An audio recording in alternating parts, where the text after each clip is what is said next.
soo dhawaada shabakada Kacab Media haddii ay tahay markii kugu horeysay soo booqatay fadlan subscribe sar si ay kuu soo gaaraan muuqaalada cusub muuqaalkan waxaan ku dul istaagi doonaa fanaanada caanka ee Farxiyo Kabayare oo masir waali ka qaaday fanaanada Farxiyo Fiska kadib markii ay soo baxday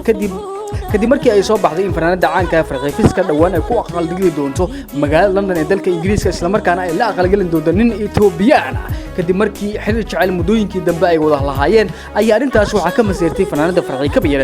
Kabayare waxa ay hadda haasawo xoogan ay la sameynaysaa fanaan caan ah oo Ethiopian kaasi oo ka soo jeeda qoomiyadda Tigray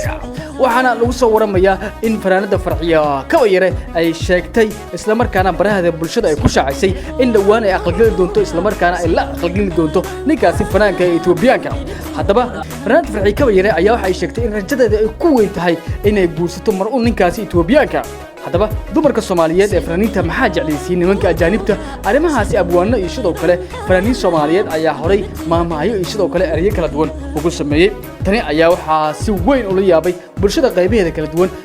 maadaama fanaanada Farxiyo Kabayare hadda ay leedahay waxaan guursanayaa nin Ethiopian ah dadku ayaa la yaabay in Farxiyo Kabayare xilligan ay guursato nin Ethiopian